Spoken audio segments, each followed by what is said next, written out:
Bom dia, sejam bem-vindos. Eu sou Beatriz do GIP, sou analista de conhecimento. Eu gostaria de dar início a essa mesa, que é de novas soluções para problemas complexos, por um investimento social mais inovador, que será mediada pelo Américo, da Fundação Telefônica Vivo, e terá como palestrantes Ana Penido, do Inspirare, Lúcia Delagnello, do Centro de Inovação para a Educação Brasileira, e Saulo Barreto, do Instituto de Pesquisas em Tecnologia e Inovação. Após essa sessão, às 12h30, será servido almoço no espaço de convivência no térreo. Não esqueçam de baixar o aplicativo do Congresso nos seus celulares para detalhes sobre a programação. Gostaria, então, de passar a palavra para o Américo. Muito obrigada. Bom dia a todos e a todas. Antes de mais nada, é uma alegria estar aqui mediando essa mesa com parceiros de trabalho, parceiros de projeto e pessoas que, para mim, são referências no campo da inovação. Falar de inovação nesse momento de democracia que a gente está vivendo, de discussões tão polarizadas e de modelos tão... uma visão bastante maniqueísta que nós estamos vendo acontecer na nossa sociedade, é fundamental. Porque sem diversidade não tem inovação. Quando todo mundo pensa igual, ninguém está pensando. Estou parafraseando um pensador inglês com essa frase, mas a inovação, ela tem muito texto, e quando a gente joga a palavra inovação no Google, surge N, na árvore de palavras, surge N questões. Alguns valores, algumas afirmações, adjetivos, mas não tem um cunho social voltado a isso. E poucas vezes aparece, junto à palavra inovação, resultados. Então, falar de inovação no campo social é falar de resultado. A gente não pode imaginar que a inovação simplesmente para no campo da criatividade. A criatividade ela é parte fundamental da inovação. E eu escutei, dentro dessas leituras, eu li uma frase que eu achei muito interessante, do Theodore Levitt, que a criatividade é pensar em coisas novas. Inovação é fazer as coisas novas. E no campo social, nós temos que começar a falar da inovação prática. E nada melhor de ter aqui, compartilhando comigo essa mesa, a alegria de 3 pessoas que têm execução prática de projetos que levam o cunho inovador na sua execução. E inovação é pensar diferente, não é criar uma nova realidade, mas é lançar um novo olhar para as realidades que já existem hoje. E a partir desse novo olhar, pensar nessas soluções que são tão necessárias às transformações que nós precisamos. E por que eu trouxe em primeiro momento que a diversidade é um pilar fundamental? Porque quando nós reunimos os iguais, as ideias elas não saem do lugar. É preciso haver atrito, é preciso haver a discussão, é preciso haver debate. Quando os diferentes se reúnem para pensar numa solução, diversos pontos de vista são contemplados. E numa realidade que nós estamos vivendo nesse momento, uma realidade líquida, onde as certezas se esvaem, onde nós não temos, os problemas já não são mais tão triviais. Ela exige um pensamento diverso, exige uma visão de diversos pontos de vista, conciliando e pensando qual a forma de transformação que nós queremos implementar. Ademais dessas questões, passa por um tema de aversão a risco também. Então, como que, na visão dos nossos palestrantes, um dos temas que nós vamos discutir também, na percepção deles, como que o risco está associado ao investimento social privado. As empresas, via de regra, têm uma aversão a risco. Não gostam de correr risco. Mas se não corre o risco, não se inova. Então, qual é a nossa tolerância ao erro? Nossa tolerância ao fracasso, ao aprendizado que isso traz? Eu escutei uma frase, uma ocasião, do Michael Jordan, que é um grande jogador de basquete da NBA americano, e comentaram com ele qual era a técnica, qual era a fórmula para ter a precisão que ele tinha na hora de incestar. Ele falou, fazer 3.000 arremessos por dia. Essa era a fórmula dele. E desses 3.000, ele citou um outro exemplo, vocês não têm a dimensão de quantos arremessos eu perdi numa final de campeonato. Então, a inovação parte de um princípio também da resistência ao risco, a resiliência da permanência e na busca de novas propostas a partir disso. Então, com essa provocação, com essa fala inicial, gostaria de apresentar os nossos palestrantes, já foi dito aqui. Então, Saulo Barreto é o cofundador do Instituto de Pesquisa Tecnológica de Inovação, e é interessante que o Saulo levou o Instituto de Pesquisas para uma das cidades mais pobres do Brasil, no interior de Sergipe, e está trabalhando com isso. Ana Penido, do Inspirare, vem trabalhando nessa frente de educação, de inovar na educação, e essa inovação colocada à prática no seu dia a dia desde o nascimento do Inspirare. E a Lúcia, que partilha essa mesa conosco também, traz a inovação lá de uma outra região do Brasil, e isso também é uma particularidade da diversidade dessa mesa. Nós temos aqui a região Nordeste contemplada, nós vamos ter sotaques diferentes nessa mesa, o que para mim é uma alegria enriquecedora. Traz a visão lá do Sul, e criou o Centro de Inovação da Educação Brasileira, que se propõe a fazer esta provocação, de como a inovação permeia o poder público e, a partir deste lugar, provoca as transformações sociais que a gente precisa no campo da educação. Então, eu queria começar aqui pela apresentação do Saulo, passo a palavra a ele, para ele contar um pouquinho para a gente e deixar nada melhor que cada um deles se apresentem a vocês. Obrigado. Obrigado, Érico. Bom dia a todos. Prazer estar aqui nessa mesa discutindo esse tema. Como o Érico falou, eu fundei um instituto aqui em São Paulo em 2003. Em 2009 a gente se muda para Santa Luzia de Itaim, no sul do Sergipe, e fazer inovação nesse país não é uma coisa fácil. Em 2009, todo mundo chama a gente de doido. Algumas pessoas hoje chamam a gente visionário, que nada mais é do que um doido com reputação. E mudar, fazer toda essa transformação, pensando em inovação, pensando em escala, em eficácia, é um trabalho difícil, e captar recursos para isso é um trabalho difícil, ainda mais no Brasil. A minha fala hoje é um pouco pegar alguns exemplos nossos e provocar um pouco essa ideia de como inovação é importante, pensando a longo prazo, e como o investimento social privado precisa mudar um pouco o seu paradigma nesse sentido. Né? Porque quem investe socialmente está buscando sempre eficácia e escala. Nós temos problemas gigantescos, não só do Brasil, e o Brasil tem um grande potencial de ser um grande exportador de tecnologias sociais para o resto do mundo, porque nós temos competência, dinheiro e temos um problema. E temos uma empatia que nenhum outro país do hemisfério norte tem em relação ao hemisfério sul. Essa é a nossa visão. E para você fazer isso, você tem que entender que a gente está lidando com pessoas que têm uma outra dimensão. Veja, a nossa mentalidade nesses lugares que a gente quer ajudar, onde eu trabalho hoje, Santa Luzia de Itaim, é essencialmente o que é? Assistencialismo. Um pensamento de curto prazo, isso é a mentalidade brasileira e desconfiança também. Mas quando a gente vai para Santa Luzia de Itaim, a coisa piora, né? Então é curtíssimo prazo e profunda desconfiança. Então, qualquer problema que você queira resolver num lugar como esse, é sempre um problema complexo. A gente tem que entender, e problema complexo não é complicado. Complicado não pensar de forma complexa. E aí, eu descobri uma frase recente na África do Sul que eu achei porreta, de como você resolve um problema complexo. Só tem duas maneiras, né? Uma é a prática e a outra é a milagrosa. A prática é a mais comum no Brasil. É cada um de forma isolada se ajoelhar e começar a rezar para um santo vir resolver o problema. Essa é o que todo mundo faz nesse país. A milagrosa é todo mundo dar as mãos, as pessoas que estão envolvidas com o problema, e de forma empática, de coração aberto, tentar construir uma solução. Apesar de nós sermos agnósticos, a gente acredita em milagres. E os nossos milagres se chamam tecnologias sociais.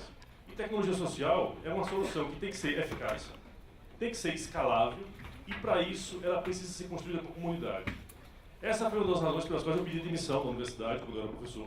Eu tinha doutorado e eu digo sempre que quem faz doutorado desenvolve uma arrogância não intencional e achar que é muito bom. Porque quando você vai trabalhar com a comunidade, você tem que entender que a comunidade é parte da sua equipe de pesquisa. E ela não sabe disso. E ela não quer isso a princípio. Então, a dificuldade de você estabelecer esse diálogo é que você precisa pegar com aquela pessoa uma relação de confiança entre você e ela com você, mas principalmente ela nela mesma. E isso dá muito trabalho. É quase que um trabalho de terapia.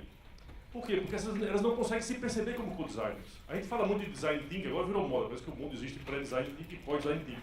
Eu digo sempre que a gente faz DBBS, que é design baseado no bom senso. Então, você fazer com as pessoas, você botar 10 pessoas na mesa, 5 pesquisadores e 5 pessoas da comunidade, não instaura um processo de coprodução. Isso é um trabalho muito árduo e que vai a longo prazo, porque você precisa construir uma relação de confiança nela mesma. E elas não têm confiança. Isso é uma coisa que a gente tem que entender. As soluções são de longo prazo. E tecnologia é isso. Tecnologia social é eficácia, é escalabilidade, é construção participativa. Bom, eu vou pegar 2 exemplos práticos para a gente demonstrar isso e como o investimento social privado foram importantes nesses 2 exemplos. Eu vou pegar um de educação e um outro de geração de renda. A gente trabalha essencialmente, como a gente foca no desenvolvimento humano, a gente trabalha com educação, saúde e geração de renda, que são os pilares do IDH. A Chiara é uma professora do campo de Nossa Senhora, escola pública. Ela dá aula na famosa multisseriada, que é o primeiro, segundo e terceiro ano na mesma sala. De bônus, ela tem 2 alunos com deficiência mental, um deles autista. E ela é sozinha. E a sociedade brasileira inteira acha que ela é culpada pela falência da educação. E aí, a gente começou lá em 2010 a desenvolver o Sinapse. O que é o Sinapse? Era trazer o conhecimento das neurociências sobre o aprendizado, mas fundamentalmente 50% trazer o conhecimento da Chiara. E quando falando da Chiara, falando um grupo de professores de Santa Luzia de Itaim, para construirmos juntos uma tecnologia social que melhorasse a alfabetização de português e matemática nas séries iniciais. E aí, 2010 deu tudo errado, 2011 deu tudo errado. E o erro é parte do acerto. É parte fundamental do acerto. Por quê? Porque durante boa parte desse tempo, a Chiara, que sempre recebeu tudo de cima para baixo, ela não conseguia entender, por mais que ela pedisse o microfone, você dava o microfone para ela, ela não tinha o que falar. E aí esse trabalho demorou para ser construído. Logo que a gente percebe, que a gente começou o Sinapse em 2010, a gente percebeu que precisava de um software de gestão, porque não existia software de gestão escolar. E aí a gente desenvolveu o TAG. Eu estou chamando isso a atenção porque todo o nosso desenvolvimento também tem que ter uma visão evolutiva. Quando você começa a resolver o problema, você encontra novos desafios. Ou você pensa sistemicamente, ou então não tem que fazer nada. A palavra sistêmica, quando eu comecei a trabalhar com isso, é uma palavra muito bonita. O povo gosta do peste, mas pouca gente sabe fazer. O pessoal diz assim, outro dia eu fui num banco, no BNDES, numa reunião, e uma moça lá falou assim, vocês não têm foco. Eu falei, não, você tem cabeça encurtada. Porque, ou você pensa, se a pessoa tem anemia na escola, ela não vai aprender direito. Se ela não aprende direito, ela tem menos chance de ser protagonista econômica. E se ela não tem boa renda, ela não vai conseguir comprar alimento direito. Ou pensa sistemicamente, ou então não faça nada. Isso vai estar abrindo e fechando gaveta que não tem função. Então a gente criou o TAC, que é um software de gestão escolar, hoje é reconhecido pelo MEC como gestão escolar, é qualificado como tecnologia educacional. E depois de muito tempo a gente chega na primeira versão do Sinapse. Foram 4 anos de investimento só de erros e acertos, que foram fundamentais para a gente chegar na solução que coubesse no contexto de Santa Cruz do Itaim e que depois fosse passível de escala. Ele tem um caderno pedagógico, o professor, e como o município pobre não tem dinheiro para imprimir para os alunos, a gente fez um software para tablet e smartphone, que isso vai chegar cada vez mais fácil para as pessoas. E aí, como o IPTI é uma OS estadual, a gente conseguiu convencer o governador, mas fiquem tranquilos, só 10% do nosso orçamento vem do contrato de gestão. Tá? A gente não depende nem do governador, nem de ninguém, a gente é muito independente. Mas a gente conseguiu fazer uma experiência eu fiz besteira, uma experiência com o governo do estado da escala. Então, desde 2016, a gente está pegando a Chiara, que é a nossa reaplicadora, e levando as tecnologias sociais e educação para 14 municípios do Baixo São Francisco. No modelo em que a professora que fez bem feito no município anterior é a reaplicadora do próximo município. Isso leva empatia, custa mais barato e tem um grau de eficácia muito maior, porque ninguém pode dizer, a minha escola não vai funcionar porque a minha escola é muito ruim, pior que a daquela não tem, pode ter igual. Então, esse é um modelo em que você prova eficácia, prova escalabilidade, por um custo factível. E agora, nesse momento, a gente está desenhando um grande negócio social. Eu estou indo para Washington segunda-feira conversar com o BID para tentar transformar tudo isso num grande negócio, num modelo de financiamento que possa dar escala nacional para tudo isso. Porque eu acredito que empatia, capacidade de apropriação da sua própria solução é a melhor forma de a gente resolver os problemas desse país quando se trata de problemas sociais. E para isso acontecer, a gente teve 2 investimentos preciosos de longo prazo. O Instituto do Futuro financiou 2010 a 2014, essencialmente erro, e esse é um prêmio para quem faz isso, financiou erros e acertos fundamentais, e depois o Itaú entrou nos últimos 2 anos. Então, veja, nenhum governo financiaria 6 anos ininterruptos de erros e acertos para transformar numa política pública estadual como foi o caso Sergipe. A gente pensa de curto prazo, curtíssimo prazo. Então, é importante que a gente pense a longo prazo nesse sentido. Na área de renda, vou pegar um caso de software. A gente precisa gerar renda, porque você está no município pobre, lá no fim do mundo. Se você não der renda qualificada para as pessoas ficarem lá, elas vão para Aracaju, para Salvador, que são as capitais mais perto. E aí você já incha ainda mais os nossos grandes centros. Nada contra para Salvador, fique tranquilo. Mas é esse o problema. Então, eu vou pegar o caso do Clock, que é um projeto na área de software. Então, essa é a Ívia, menina aluna do povoado Rodapalho, lá em Santa Luz do Itaim. E a Ívia começou lá em 2013 a aprender a programar. E é um processo evolutivo. Começa com raciocínio lógico. A gente selecionou os melhores meninos para que tenham um pouco mais de raciocínio lógico. Forma em Scratch, HTML5, JavaScript, CSS, banco de dados PHP. Quando ela chega em banco de dados, ela se torna professora de programação nas escolas. Você vai escala. E aí você consegue gerar eficácia, porque ela programa muito bem, hoje ela faz aplicativo, software comercial, mas também ela se torna reaplicadora, porque ela chega num ponto de qualidade em que ela começa a inserir o ensino de programação nas escolas públicas municipais a custo zero. E com um grau de apropriação que eu lhe digo que não tem nenhum professor melhor que a Chiara para dar o que ela dá. E hoje a gente está fazendo robótica. Por quê? Porque a gente começou a fazer a conexão entre o ensino de programação com o Sinapse. Lembra que eles têm um tablet lá? Então a gente está começando a criar robôs de baixo custo, com conteúdos de português e matemática. E a Ivy agora, a gente está ajudando ela, quando eu falo Ivy, falando um grupo de programadores, a montar sua primeira empresa de TI para oferecer serviços de ensino de programação, desenvolvimento de software e robótica na educação. Veja, isso só aconteceu porque 2 apoiadores tiveram visão a longo prazo. Primeiro começou com o Brasil Foundation e desde 2015 a gente tem apoio da Fundação Telefônica, que esse ano está garantido. Então veja, isso só aconteceu e a gente vai longe, porque esses meninos ainda não estão no nível de assumir todo o comando. Hoje, a gente está entrando em 2018 na 5ª turma do Clock, Então, bloco 1 dá aula para o bloco 3, bloco 2 para o bloco 4 e bloco 4, bom, já pulei aí, mas tudo bem, vocês entenderam. E aí, em 2019, a gente deve fechar, onde o aluno do bloco 1 vai começar a dar aula de PHP.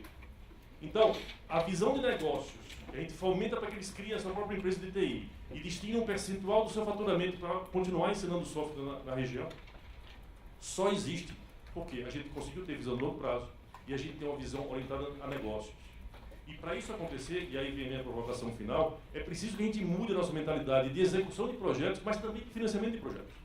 Por quê? Porque precisa levar em consideração uma série de questões, como por exemplo, como eu falei antes, complexo não é complicado. Eu recebo direto parecer, mas a sua proposta é muito complexa. Eu falei, claro, o problema é complexo. Eu fiz doutorado em matemática aplicada em engenharia. Eu não sei fazer mais nada daquelas desgraças de integral e derivada. Mas a única coisa que eu não esqueço é o seguinte, não se resolve problema complexo na análise linear. Ou a gente encara as coisas de forma complexa, ou não, é melhor não fazer.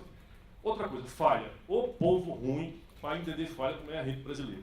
A gente olha, falhou, coitado, é um burro, incompetente. A falha, gente, é parte fundamental do acerto.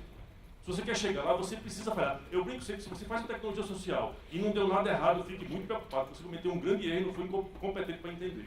Então, falha é fundamental. A gente tem que aprender que falha é importante. Perspectiva de longo prazo, esse é o nosso grande defeito, em todos os sentidos. A gente olha para as coisas de curto prazo e aí a gente fala que as pessoas olham de curto prazo, mas o investidor também olha de curto prazo. Eu brinco sempre quando eu vou numa empresa, eu digo assim, meu amigo, eu sinto muito, mas eu vim aqui lhe oferecer o oposto que você quer. Você quer investir pouco, atingir o maior número de beneficiários e risco zero. Eu vim aqui lhe pedir muito dinheiro, a gente vai beneficiar poucas pessoas e o risco é altíssimo. Agora, se der certo, a gente dá escala gratuita para esse negócio, que é como os casos que eu mostrei aqui. Agora, é difícil entender isso. Hoje o IPTI se posiciona muito melhor porque a gente tem muito exemplo. E a gente abriu agora o escritório de Nova York, era bom porque tem uma sede em Santa Luzia, e o escritório de Nova York é uma cidade pequena, está crescendo, mas isso é uma vantagem para a gente. Outra coisa, inovação, risco. O Américo falou, quer dizer, gente, a gente precisa entender que risco é parte importante. Você faz um desgaste do celular, você está investindo muito num risco desgastado, você vai dar certo ou não vai dar certo, mas você investe nisso e você joga a longo prazo. Quando você faz um investimento social, você quer as coisas de curto prazo e sem risco nenhum. Não existe. A gente precisa enfrentar os problemas do Brasil e entender que o Brasil é um grande exportador de soluções a partir da nossa capacidade de enxergar risco e no longo prazo. E a abordagem sistêmica, eu não vou repetir, mas em termos sistêmica é uma palavra importante. Ou a gente pensa sistemicamente, ou então não adianta a gente estar enxugando gelo. Quando a gente fez o Sinapse, hoje a gente está focado no quê? Educação infantil e primeira infância. Não tem como você, mas é muita coisa. Infelizmente é. Os problemas são complexos, não são isolados. Não adianta só eu ter aquela professora Kiara dando aula direitinho, se a família não entende o que é educação, se a escola não sabe fazer uma gestão, se o aluno que chega para ela já vem de uma educação infantil toda quebrada, ou você trabalha sistemicamente, ou então não faça isso. E para concluir, eu queria só colocar duas referências que eu acho que vale a pena vocês verem, se vocês tiverem tempo. Uma é uma palestra do Dan Pallotta, quem não viu esse TED, veja. Eu choro toda vez que eu vejo, porque eu vejo, esse caba, coitado, sofreu muito. Se ele fosse brasileiro, ele estava arrombado, ele tem cometido suicídio. Porque é complicado. E um livro que eu adoro, acho o título fantástico, Socialismo para Milionários, do Bernard Shaw. Ele tem uma frase nesse livro, que o Gilberto Gil também tem uma parecida, que eu gosto muito, que é o seguinte: nunca dê às pessoas aquilo que elas desejam. Dê para elas o que elas deviam desejar, mas não desejam. E o Gilberto Gil tem uma frase parecida que eu gosto muito, sempre foi um mantra nosso. Eu tive o privilégio de trabalhar com ele 3 anos quando ele ministro da Cultura. Que ele diz o seguinte: o povo sabe o que quer, ou também quer o que não sabe. Então, se você quer levar para as pessoas e quer de fato ajudar a transformar, não faça o óbvio. Porque o óbvio é algo que não vai transformar de fato, porque eles precisam, na verdade, a gente precisa inovar nesse sentido. Obrigado.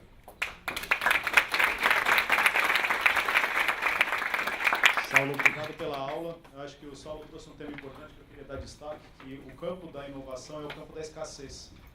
Por que da escassez? Porque quando a gente não tem, a gente tem que pensar em coisas diferentes. O campo da abundância é o campo da burocracia. E por que eu trago essa reflexão? Na burocracia, e não que a burocracia seja pejorativa, como normalmente a gente entende, a gente quer sistematizar aquilo que está funcionando e garantir que ele permaneça no tempo. Esse é o campo da abundância. Então, no nosso país, nós temos um campo de escassez gigante, que o Saulo trouxe aqui para a gente. Você vai para uma região bastante pobre, carente, e entende a realidade daquelas pessoas. A partir dos conhecimentos e dos saberes locais, lança um novo olhar. E a partir desse lugar, surge uma inovação incrível, que esses jovens ganhando sustentabilidade e avançando para um negócio de impacto social. Então, como foi dito numa mesa que eu estava há pouco antes, há espaço para as duas frentes, para a filantropia, para os negócios sociais, há espaço para todas as intervenções, partindo desse princípio de que no campo da escassez existe a inovação, e a inovação é fundamental para romper com esses modelos. Passo para a Lúcia fazer a apresentação dela. Bom dia a todos. A gente não combinou, mas quando eu estava me preparando aqui para essa mesa, eu li um artigo que acabou de ser publicado no Stanford Social Innovation Review, do Steven Vadell, que ele fala exatamente isso que vocês dois falaram, né? Que a gente precisa de estratégias diferentes para promover a mudança social sistêmica. O título dessa mesa, por que em busca de um investimento social mais inovador, me fez pensar por que a gente tem que pensar em inovação quando fala de investimento social. Muita gente acha que inovação é só moda, agora a cultura de inovação eu tenho que usar termos como design thinking, como prototipagem, porque isso é a linguagem da moda e eu tenho que trazer isso para o investimento social. Eu acho que a resposta para essa pergunta é muito mais simples. Assim, todos nós temos uma trajetória, temos uma caminhada no investimento social que tem trazido alguma dose de frustração, porque a gente não consegue ver as mudanças sociais sistêmicas que a gente há tanto tempo investe e busca promover. Vou compartilhar com vocês a minha experiência pessoal. Eu, alguns anos atrás, achei que a mudança social sistêmica tinha que ser territorial, tinha que ter uma base territorial, e fui em busca de modelos de investimento social que pudessem promover essa mudança. Trouxemos para o Brasil esse conceito de fundação comunitária e há 13 anos atrás fundamos o ICOM em Santa Catarina, em Florianópolis, que é uma organização baseada no conceito de fundação comunitária, que você tem que promover a articulação de vários atores para promover o desenvolvimento local. A gente tem aprendido muito em relação a esse tipo de investimento, não sem uma dose de frustração e erro que nos move, que nos faz aprender a mudar de estratégia e mudar de caminhos. E mais recentemente eu tenho trabalhado no Centro de Inovação para a Educação Brasileira, que visa exatamente trazer a cultura de inovação e o uso de tecnologia para enfrentar os desafios de qualidade, equidade e contemporaneidade da educação pública no Brasil.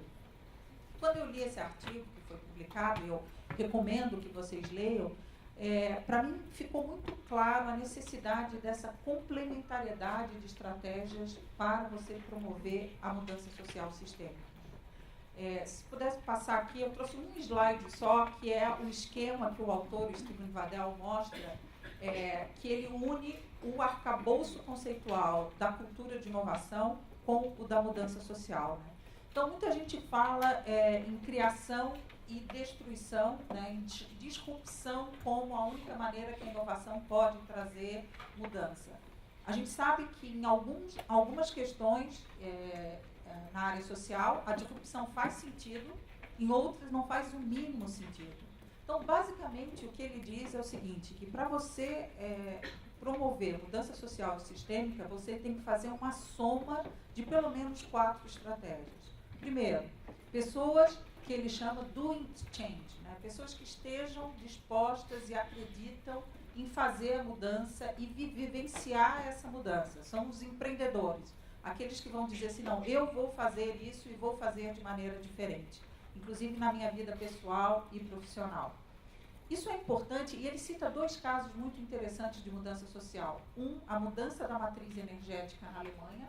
A Alemanha tinha uma matriz energética baseada em combustível fóssil, e em 30 anos está mudando, ela já mudou em 10 anos 1/3 da matriz energética dela, e ela diz que em 2030 vai conseguir mudar toda a matriz energética para não usar combustível fóssil. Então esse é um exemplo de uma mudança social, e ele vai mostrando como cada um desses atores teve um papel importante na promoção dessa mudança sistêmica. E o segundo exemplo que ele dá é a trajetória da luta por direitos de casamento entre homossexuais nos Estados Unidos. Então ele pega também os primeiros, e aí o exemplo é muito interessante, alguns casais que decidiram casar mesmo não tendo lei. Quer dizer, nós vamos publicamente dizer que nós vivemos uma vida de casados e vamos experimentar como é que é isso na prática para mostrar para a sociedade que isso é uma realidade que tem que ser reconhecida. A outra estratégia é forçando a mudança. Forçando a mudança é quando você está num papel de poder, numa posição de poder, e que você pode, através de políticas públicas, através de novas regulações, através da sua força política, impor algumas mudanças que são necessárias para a mudança social sistêmica que você quer ver. Isso é muito importante, isso tem que estar alinhado com pessoas que estejam dispostas a vivenciar e experimentar aquela mudança. A terceira mudança é a cocriação da mudança, que é o que a gente chama da colaboração, de você conseguir ter parcerias multi-stakeholders, onde você junta todas as pessoas que têm pensamento parecido para juntas, e cada um na sua função e no seu papel, conseguir direcionar essa mudança.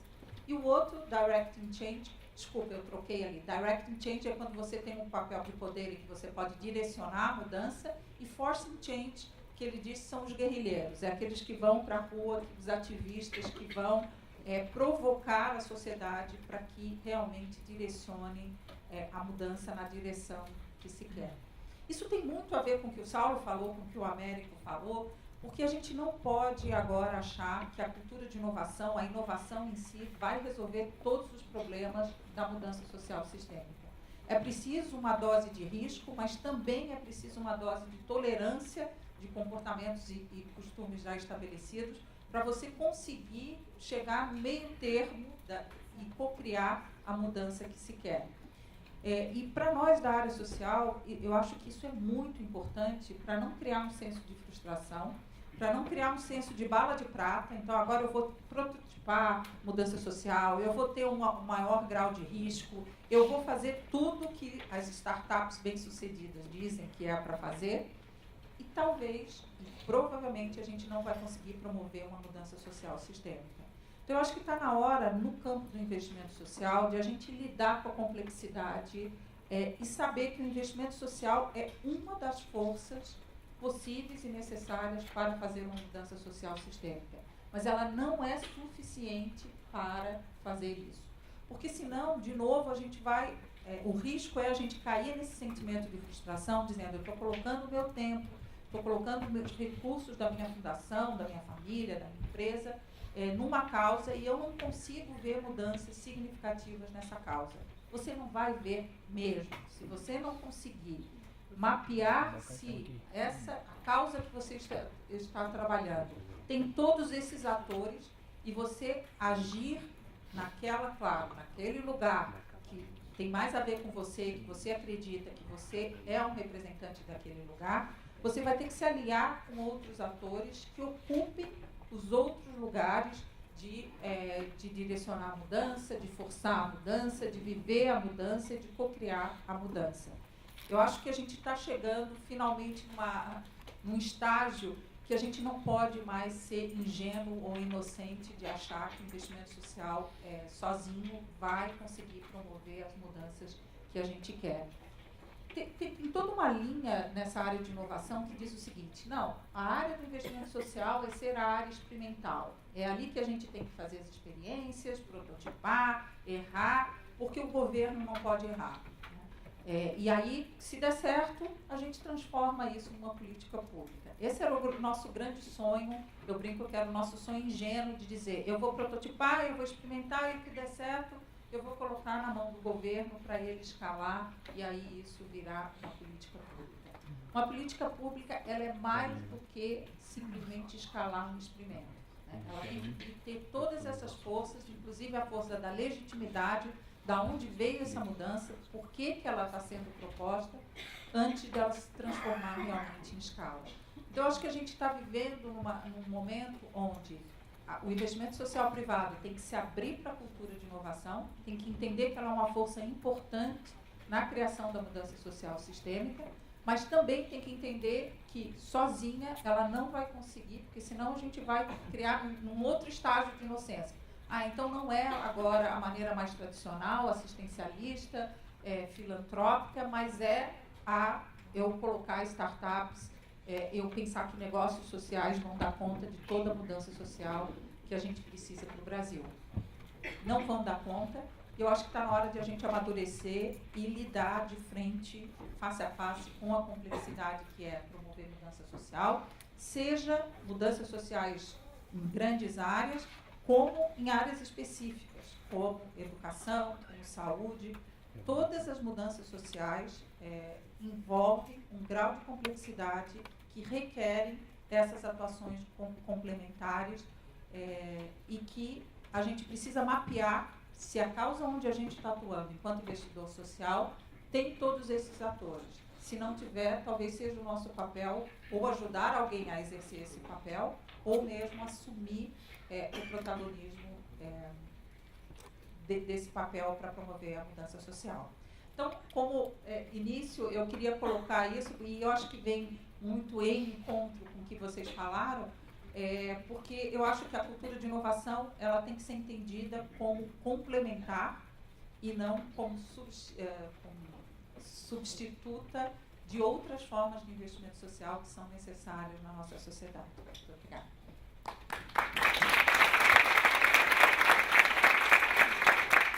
Uma coisa que a Lúcia trouxe que me chama a atenção sobre essa reflexão do que nós estamos fazendo, as fundações e institutos empresariais investem anualmente, dado do GIF, do censo do GIF, e aí arredondando os números, aproximadamente 3 bilhões de reais. Desse montante, 90%, 95% é no campo da educação. E aí uma auto-reflexão que eu faço é que nós não estamos sendo efetivos no que nós fazemos para transformar esses investimentos em política pública consistente e transformar a qualidade da educação do país na escala que a gente precisa.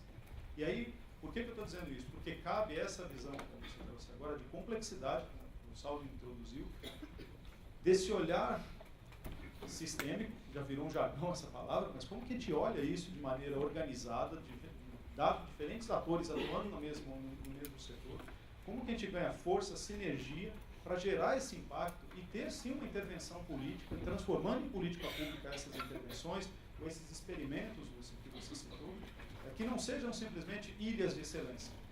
Porque isso dá uma frustração enorme. Nós temos temos um volume enorme de ilhas de excelência pelo Brasil, mas também arredondando aqui, dada a licença poética, das 140 mil escolas que existem hoje, nós temos no Brasil, nós podemos dizer que nós temos 1.500 escolas que são realmente escolas que estão fazendo uma educação diferenciada, uma educação adequada, inovando a sua prática pedagógica, adequada à necessidade das crianças que estão chegando nesse ambiente. Então, por isso, para mim, é tão veemente o tema da inovação. Ana, por gentileza. Olá, tudo bom? Eu acho que a gente podia começar a fazer uma certa inovação aqui. Porque inovação também é você usar coisas que inicialmente eram pensadas para uma função, para outra função. Tem um monte de cadeira aqui e um monte de gente em pé aí. Vocês não querem pegar essas cadeiras para sentar? Olha, tem várias. Tudo bem, não tem palestrante para sentar nelas. Vocês fiquem à vontade. Fico incomodada de ver as pessoas em pé. Alguém aqui participou dos 10 congressos do GIF? Alguém? Eu sou a única nessa sala? Eu participei de 11 congressos do GIF. Porque antes de virar um congresso sistemático, teve um inicial lá no Rio de Janeiro, acho que em 96. Eu estava lá e lá eu conheci meu marido. Então eu venho a todos esperando que algo extraordinário aconteça. Desde então eu fiquei viciada nesse negócio e efetivamente coisas extraordinárias acontecem porque eu encontro aqui a coleção de amigos que eu fui fazendo em todas as fases do meu envolvimento com o terceiro setor. Isso é realmente muito especial. A coisa interessante é que eu falei ou participei de mesa, mediando, nos últimos 4 congressos. E em cada congresso eu falei sobre uma coisa diferente. Então eu acho que eles me convidam menos pelo meu conhecimento e mais pela minha versatilidade. Então eu quero dizer a vocês que eu nunca falei sobre inovação no investimento social privado. Essa é a primeira vez, eu acordei às 6 da manhã nervosa. Eu falei, o que eu vou falar para essas pessoas? Porque eu não falo sobre inovação, eu faço inovação no meu dia a dia. Então, pensando nisso, eu resolvi trazer para vocês e compartilhar com vocês os meus 10 mandamentos. É o que eu posso compartilhar com vocês, é o que eu faço, o que eu aprendi a partir do meu fazer, sem nenhuma pretensão de convencer, apenas mesmo de alguma forma, oferecer alguma referência. E eu não trouxe nada escrito porque eu acho que o que eu vou falar ainda não se escreve. Talvez eu aprofunde mais a reflexão sobre isso e acho que vale a pena ser documentado. Então, por enquanto, é um grande ensaio. E eu vou começar dizendo que, para mim, um dos meus 10 mandamentos é que inovação social é uma das principais vocações do investimento social privado.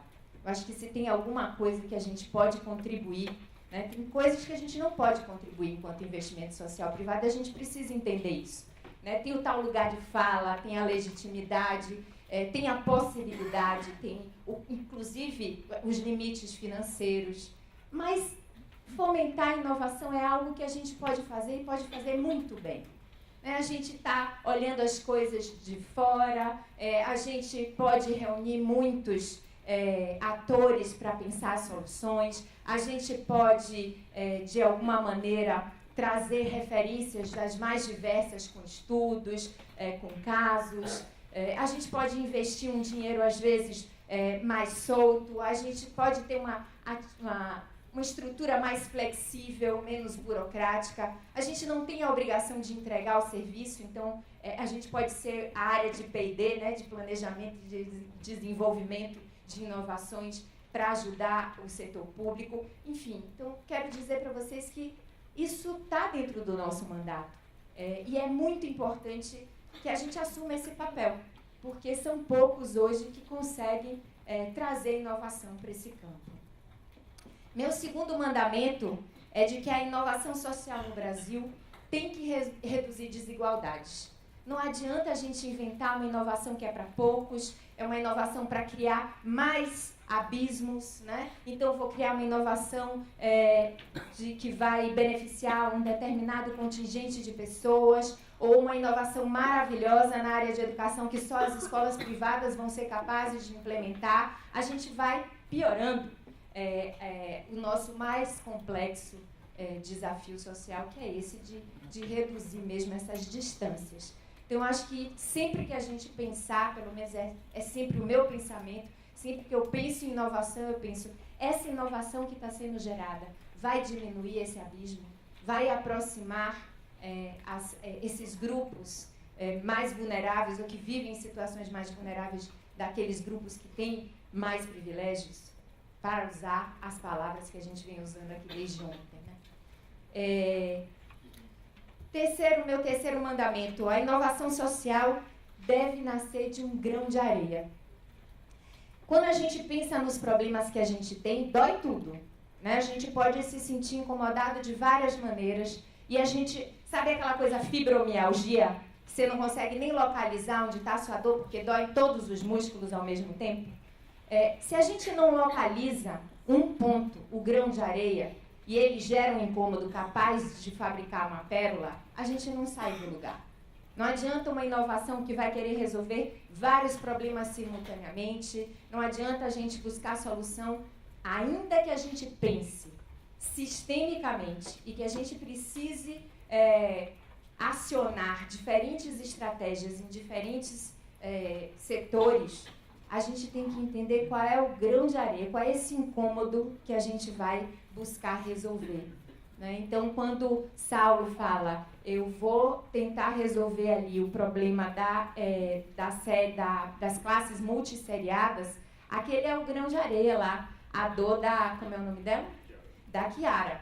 Né? Então, Chiara tem que dar aula e tem que garantir a alfabetização para aquelas crianças de diferentes idades, diferentes níveis de aprendizagem. O que eu vou fazer para resolver esta questão?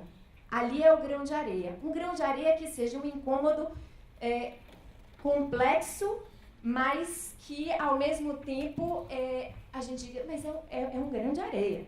Eu tenho capacidade de dar uma reempacotada nesse grão de areia para ele virar o meu impulso e não aquilo que me paralisa. Né? Meu quarto mandamento é que a inovação social não é uma ferramenta nem uma novidade. Não adianta, vou criar a plataforma, vou criar o aplicativo, essas coisas, eu vejo várias nas escolas que eu visito, todas abandonadas num porão qualquer, num depósito qualquer, porque as pessoas entenderam como é que usava aquilo, porque não era exatamente aquilo que elas precisavam ou porque elas não entendiam o que precisavam. E a gente, às vezes, quer essa ferramenta, porque é muito mais fácil fazer a ferramenta, muito mais fácil desenvolver uma solução concreta, objetiva, que eu saio distribuindo por aí. E às vezes a ferramenta é um computador, é um aplicativo, e às vezes a ferramenta é aquele projeto que a gente faz super lindo, que a gente adora, depois a gente faz um guia dizendo é assim a nossa tecnologia, e a gente sai também jogando essa ferramenta por aí. Porque se eu fiz lá no meu lugar, ela é ótima, tem que virar política pública, né? Mas só que não. Né? Só que não, porque cada realidade é uma realidade, cada grão de areia é diferente de um lugar para o outro. E a minha solução, que é o que eu sempre falo, eu não posso empacotar como uma solução inteira. Eu tenho que... Eu sou a pessoa, todo mundo já me ouviu falar isso, eu sou a pessoa da peça de Lego.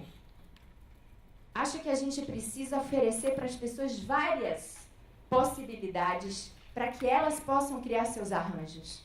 Então, as inovações, elas não podem ser tão empacotadinhas, elas precisam ter vários componentes ali que podem ser rearrumados, remixados, repensados por diferentes contextos para onde essa inovação vai ser levada. E não é novidade, porque às vezes são coisas antigas. Né? É uma cadeira que eu vou rearrumar diferente numa sala de aula. É algo que foi usado lá por Piaget, que eu vou ressuscitar agora, porque nesse contexto faz todo sentido. Então, a inovação é algo que vai solucionar um problema que a gente tem, permitindo que a gente faça diferente aquilo que a gente faz. Mas não necessariamente algo que nunca foi testado antes, que nunca foi feito antes. Né? É para a gente parar de achar que tem que ser tudo nunca visto, original. Não é por aí. Quinto mandamento é que a inovação social só acontece com mudança cultural. As pessoas não adotam essas inovações porque a gente quer. Elas não ficam esperando as inovações sociais que vão ser lançadas, assim como o próximo iPhone. Não é um objeto de desejo. Elas querem resolver seus problemas, mas mudar o que elas fazem, o jeito que elas fazem, custa muito, é muito, muito doloroso. Então, inovação social não é algo que a gente vai achar na prateleira ou que as pessoas vão ficar na fila do Black Friday, né, para pegar uma promoção. E aí, eu vou citar um exemplo. Eu li um artigo recentemente na Newsweek. Tem uma fundação na Inglaterra, que essa fundação só investe em pesquisa na área de educação para saber quais práticas pedagógicas são eficientes ou não são eficientes. E eles conseguem provar quais são eficientes e não. Mas os professores têm acesso a essas evidências e usam aquilo que eles querem. Porque se eles não percebem que eles precisam mudar a sua atitude, as suas práticas, não é porque uma evidência vai me dizer que isso vai me convencer. A verdade é que as pessoas não são convencidas só por evidências. As evidências são importantíssimas, são fundamentais. A gente precisa realmente gerar evidências para mostrar que a nossa inovação é eficaz. Mas não adianta só isso. A gente precisa fazer com que as pessoas se deem conta do seu problema, se deem conta que precisam fazer de outro jeito e entendam essa inovação como realmente algo que merece ser incorporado, que merece ser trazido para a sua realidade. Né? E aí vem o outro mandamento, o sexto, que tem muito a ver com o que Saulo disse. Para mim, inovação social se constrói com o usuário. Porque é aí que a mudança vai acontecendo. Não é algo que vem de fora para dentro, imposto, e aí agora vamos assim, todo mundo fazer isso aqui porque o secretário mandou. Né? Mas é algo que eu entendo o meu problema, eu consigo localizar aquele grão de areia, eu me incomodo o suficiente para agir, e eu começo a buscar junto essa solução, que quando ela se formata, depois dos erros e tudo mais, ela faz todo sentido para mim. Ela é parte de mim, eu co-criei aquilo. Né? Mas, obviamente, que o sétimo mandamento eu preciso também de inspiração, diversidade e criatividade.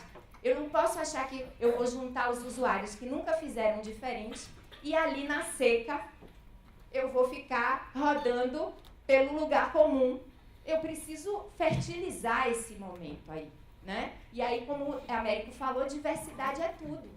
Então, por que a gente quer misturar o aluno com o professor, o empreendedor de negócios de impacto com o coordenador pedagógico, o investidor social privado com o cara que está lá fazendo pesquisa na universidade? Cada um tem um olhar, cada um tem uma experiência, tem um repertório. Quando a gente junta tudo isso, é de uma potência. E ainda mais, a gente aprende a trabalhar junto, né? A gente aprende a escutar o que fala diferente, o que fala de um lugar diferente, o que nesse momento é bem salutar para a nossa sociedade. O 8º mandamento é que a inovação social só se efetiva com boa implementação. Não adianta inventar a coisa mais linda do mundo e depois deixar que os outros resolvam como é que vão usar. Eu fico falando para esse pessoal dos empreendedores de negócio de impacto em educação, amigo, você gasta 1 para desenvolver sua solução, junto lá com as escolas, não esqueça de combinar com os russos, e você gaste 3 para ajudar essas escolas a aprender como é que implementa isso. Muita solução bacana que é demonizada porque não gera resultado, porque a implementação é péssima. Então, assim, no nosso caso, o termo lá do mercado, né? O pós-venda é mais importante do que a venda. Às vezes você até consegue convencer o cara a usar, mas aí ele não acerta ensinar os professores, ou não acerta ensinar lá o pessoal da comunidade, acabou, matou sua inovação que era tão bacana. Pelo menos para você, né? 9º, já acabando, né? Mandamento. Inovação social prescinde de movimento. Instituições que geram inovação são instituições que estão se movendo o tempo inteiro, se movendo internamente e externamente. Se tem uma coisa que eu faço na minha vida hoje é me mover.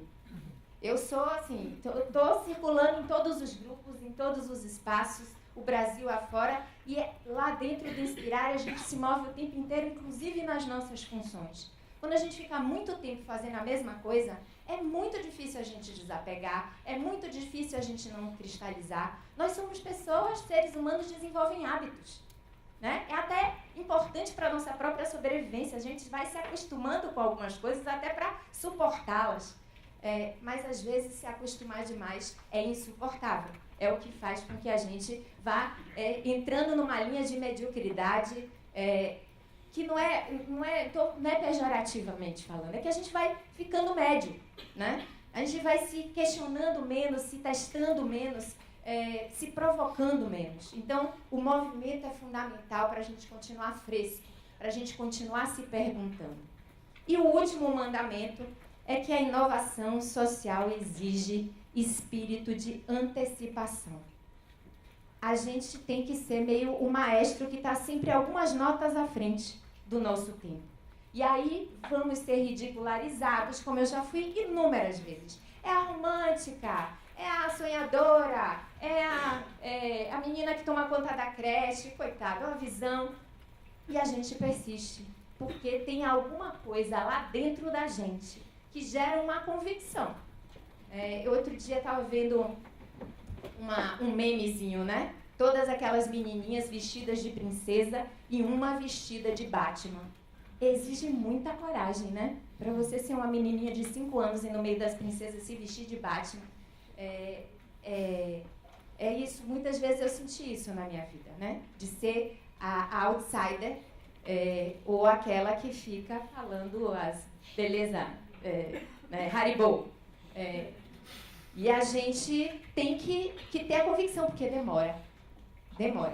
Quando a gente começou a Inspirar, há 6 anos atrás, falando de inovação em educação, parecia tudo moda de revista, né? E agora a gente vai vendo que as coisas vão fazendo mais sentido. E a gente tem que estar pensando já qual é a próxima, né? Não porque a gente precisa ficar mudando desarvoradamente como o pessoal do controle remoto. Não é isso, né? Para ficar zapeando por aí. Mas a gente precisa entender quais são as novas demandas para a gente poder já ir lançando as sementes para a gente poder colher quando vai ter que ser colhido. Então, é um pouco isso que eu queria compartilhar com vocês, Mas aquilo ainda não se escreve, é apenas uma grande percepção de quem vive isso todos os dias. Obrigada.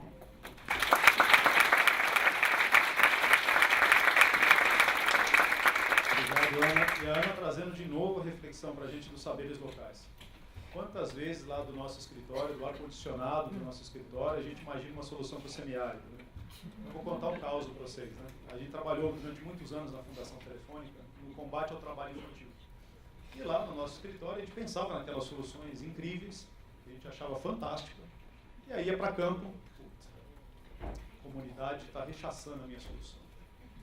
Minha solução é discutir, mas é tão legal que eu estou propondo. Até um dia que na nossa autoavaliação, e por sorte isso não demorou muito para acontecer, a gente resolveu perguntar para aquelas pessoas. E a fala que nós escutamos, e aí dentro dos paradigmas que nos envolvem, eu costumo dizer que o maior inimigo da inovação é a vergonha. É a vergonha de perguntar, é a vergonha de errar, é a vergonha de propor algo, se vestir de Batman na festa da infantil, das princesas. Nós perguntamos para aquelas pessoas. E a fala mais interessante que eu escutei foi de um pai que disse o seguinte: se ele não trabalhar, nós não comemos. Aí naquele dia me caiu uma ficha importante, que eu não poderia pensar em inovação, falar, tire teu filho do trabalho e coloque ele na escola. Não é que ele não queria que o filho não estudasse, é que dada a condição social que eles viviam, se ele não trabalhasse, eles não comiam. E aí qual foi a principal inovação que nós descobrimos ali no semiárido para reduzir o tempo de trabalho infantil e fazer aquela criança ir para a escola? Saberes locais. A gente descobriu que aquele menino ele andava pelo menos 3 horas por dia para buscar água, porque o poço ficava longe da comunidade onde ele estava. Então a solução disruptiva, inovadora, construir um poço próximo à comunidade onde ele vivia. Tão simples quanto isso. Então por que a gente estava pensando numa solução da NASA? Vamos construir um reator de captação de água através da condensação do ar. Constrói um poço, meu filho. Você resolve o meu problema. E com isso a gente reduziu o tempo de deslocamento dessas crianças, eles continuaram trabalhando, mas eles podiam, a partir daquele momento, ir para a escola. Então, a partir daí, você rompe o modelo estabelecido.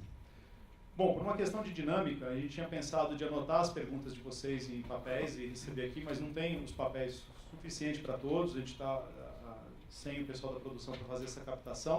Está ali atrás agora. Mas eu acho que em função do tempo, a gente vai, eu prefiro correr o microfone com vocês. Eu peço só por uma questão, para te dar a oportunidade para as pessoas falarem, sejam breves nas questões, enderecem as questões para os nossos palestrantes, e depois nós vamos ter um tempo de encerramento também, um fechamento desse bate-papo. E para mim até agora tem sido de um aprendizado incrível, eu já tenho uma folha com anotações do que vocês falaram, já um monte de ideias aqui para os nossos projetos em conjunto, para a gente fazer mais coisas novas. Então, eu queria abrir para vocês, se alguém tiver perguntas, por favor, levante a mão. A gente tem o nosso pessoal da produção que pode passar os microfones a vocês. Aqui. Ali. Então, primeiro José, aqui e ali. Sim.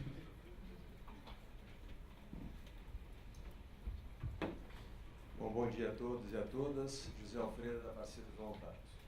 Quando a gente fala de processo de inovação, e a gente também sempre fica com essa questão, lá na Parceiros a gente precisa inovar, parece que é uma necessidade hoje, né? E não necessariamente tem que ser, mas a gente sempre tem uma questão que é quebrar paradigmas dentro das próprias equipes, né? Assim, fazer a ruptura, mudar essa cultura, mudar a forma de pensar em novas soluções. Isso é uma coisa difícil, não é fácil. Na prática de vocês, talvez o Saulo possa, alguém de vocês, como é que eu consigo, existe um caminho ou não? Porque eu escuto até empresas chegarem inclusive a falar assim, não, nós resolvemos demitir 40% do time. Já escutei coisas nesse sentido. Eu acho que não é por aí.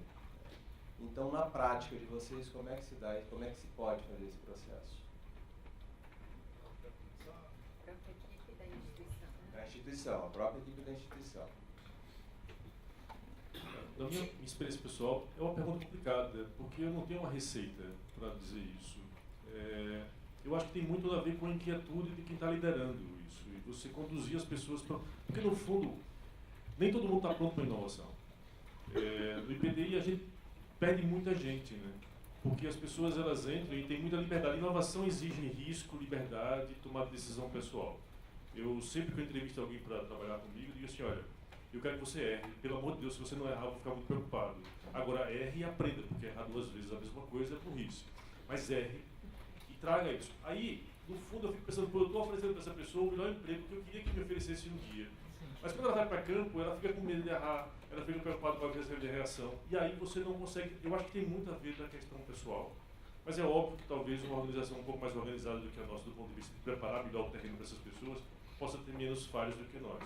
Mas eu acho que a liderança e uma visão interna de estimular as pessoas a assumirem erros e pensar estrategicamente o erro como parte de um acerto de visão a longo prazo, pode ser que instaure, mas eu confesso que eu não tenho uma receita para dar, não. Acho que se o pessoal já entra numa instituição que tem essa proposta, fica mais fácil, né? A gente já olha para as pessoas, já seleciona pessoas que tenham esse espírito e elas também já selecionam a organização porque tem essa pegada. Quando há uma mudança lá dentro, né, de fazer as coisas de maneira mais convencional para algo mais disruptivo, aí, sem dúvida nenhuma, precisa de um trabalho mais profundo. Agora, eu vou dizer para vocês, o nosso planejamento é uma coisa, assim, super de criatividade, misturar meditação com banho de cachoeira, com vamos prototipar aqui alguma coisa, todo o espírito da organização, ela tem que passar por esse clima, né? E, claro, quem está na liderança fica o tempo inteiro tendo ideias e estimulando que as pessoas tenham ideias. E acolhendo as ideias das pessoas também. Porque é muito frustrante quando você diz, vamos inovar, e aí a pessoa traz uma ideia e ela é rechaçada, porque só importa a ideia lá do poderosão que está liderando, né? Então, acho que tem mudanças de atitude da liderança, tem mudanças de atitude da própria organização, até o espaço físico tem que ser repensado, né? As pessoas têm que estar se encontrando o tempo inteiro, tem que ter espaços de fôlego ali, de um pátio em que elas vão trocar e vão ter... Não precisa ser o escritório do Google, né? Aquela coisa mega... Mas ali uma mesinha colorida, onde tem um ambiente em que... Enfim, todas essas coisas aí que são meio básicas, mas que passa principalmente, eu acho, que pelo clima que a própria liderança traz para o time. Só queria acrescentar que inovação não é só ter ideia nova, né? Precisa as pessoas na equipe com capacidade de sistematização, de avaliação. Então, o que eu falo para a minha equipe é que, assim, todas as ideias são super bem-vindas. Agora, elas têm que ser poderosas o suficiente para toda a equipe ter vontade de fazer o ciclo, de testar, de prototipar, de sistematizar, para a gente realmente aprender. Porque eu acho que o maior erro que pode acontecer é todo mundo achar que vamos fazer um escritório super colorido, com mesa de ping-pong e tal, e todo mundo vai ficar tendo ideia nova o tempo todo, né? A inovação não é só esse ciclo, ela torna mais rápido o ciclo de prototipação. Então, as equipes com diversidade, pessoas com mais capacidade de sistematizar, de aprender conceitos novos. A gente, lá no CIEB, fez um ciclo, assim, a gente aprende um conceito, né, e um conceito pode ser trazido por qualquer pessoa da equipe, não precisa vir de nenhuma posição de poder, mas esse conceito ele tem que ser sedutor e atraente o suficiente que toda a equipe tem vontade de entender mais, de pesquisar mais, de colocar ele em prática, de testar e ver se ele fica em pé ou não.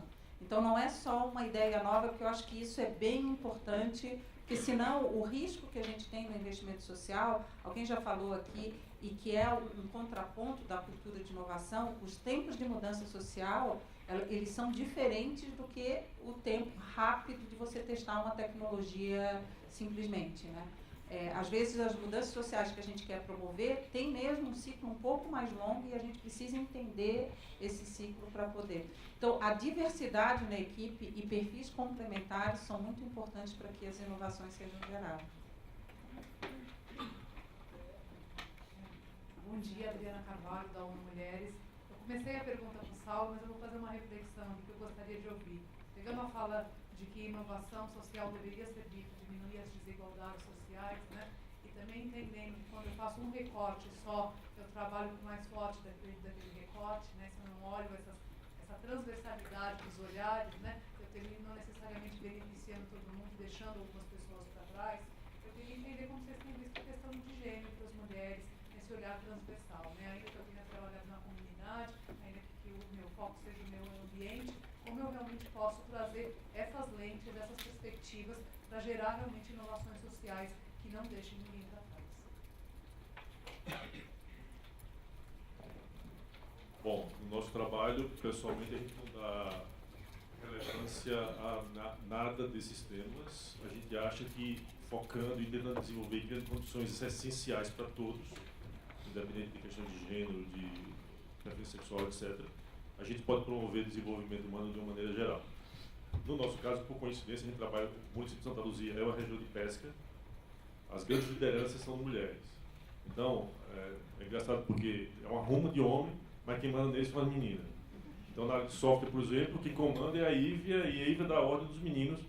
Mas isso é uma questão mais de liderança local, é uma questão de cultura. Mas a gente não privilegia, nem cria nenhum espectro para racial, gênero e tudo mais, porque a gente acha que as nossas tecnologias têm que beneficiar todos. E quando todos emergirem com as suas diferenças, que são fundamentais, a gente vai criar uma sociedade melhor.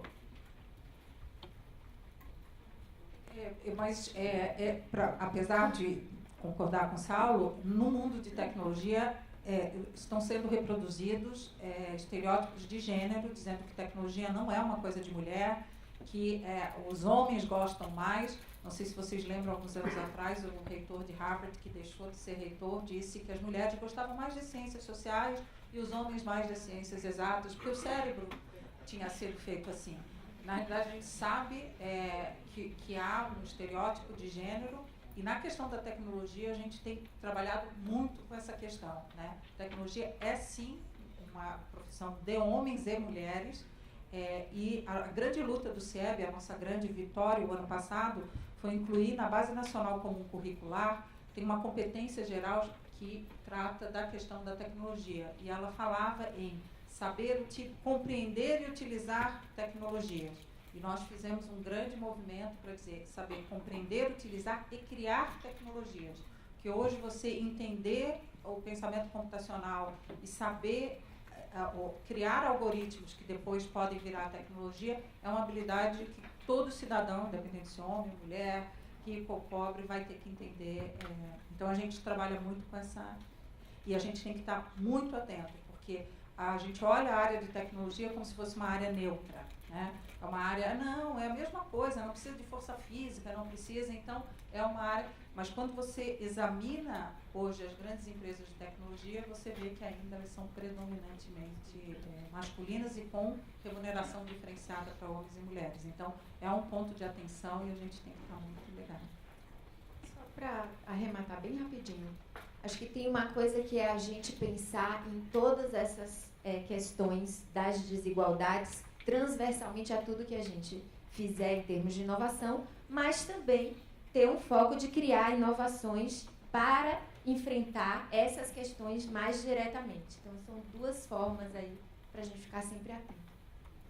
Só uma complementariedade a esse tema, né? Nós somos uma empresa de tecnologia e a empresa resolveu olhar esse problema de frente. Então, não sei até a expressão sem colocar o bode na sala ou tirar ele da sala, mas a gente pôs o bicho na sala. Estamos encarando esse problema de frente, criou-se um comitê na empresa e o mais curioso, como permeia esse tema, mesmo num processo que é inovador, a gente permeia os nossos estereótipos, os nossos paradigmas. Né? O primeiro comitê que foi formado só tinham homens numa sala e as mulheres na outra. Gente, como assim, né? Vamos mesclar esse negócio aqui, vamos fazer todo mundo junto. Que tinha que ser o bode e a cabra. Pois é. Pois é. E aí nós conseguimos, enfim, esse comitê está avançando porque na indústria de telecomunicações o volume de mulheres em posição executiva é de 14%. 14% das posições executivas no mundo de telecomunicações são mulheres. Isso já indica que nós temos uma empresa, uma visão machista sobre esse campo. Mas enfim, é um movimento que a companhia está fazendo, um movimento institucional liderado pela área de pessoas, para fazer um ataque a esse tema e como resolve isso. E a palavra é atacar esse tema. porque tem que romper com os paradigmas, com os inconscientes, né, com a palavra em inglês na cabeça, mas com quais são os preconceitos inconscientes? Exatamente, os viés inconscientes, obrigado, eu estava com o inglês na cabeça, não estava querendo falar inglês. Os viés inconscientes que nos colocam nessa situação. Então, acho que esse é um aspecto importante, citando o case da empresa. Tem mais pessoas que levantaram a mão? Vamos tentar captar 2 perguntas ao mesmo tempo, para a gente ganhar um pouco mais de velocidade, senão não vai dar tempo de atender a todas as dúvidas. Por gentileza, Raquel. Tá, então eu sou Raquel Barros, hoje eu estou aqui, sou da Nova, enfim, outras histórias, mas hoje estou aqui representando uma faculdade de engenharia e queria falar um pouco de inovação com relação ao setor universitário, e aí por isso estou aqui para ouvir a Ana também, e a história do Grande Areia, a cultura e a questão sistêmica.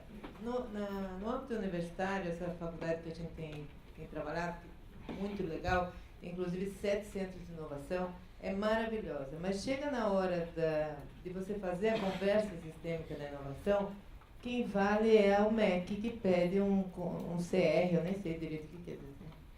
CR, que é a nota, né, o coeficiente de resultado, e o coeficiente de resultado está ligado a conhecimento, né? A quanto de cálculo ele passou. Então, assim, é uma faculdade extremamente inovadora, que os alunos participam de uma forma social, tem os grãozinhos de areia do aluno, que o grãozinho de areia do aluno ele se transforma, enfim, tem sido para mim uma coisa impressionante, mas, né, na hora em que você vai efetivar, em que você fala qual é o sucesso de uma inovação, o sucesso da inovação é você saber cálculo, né?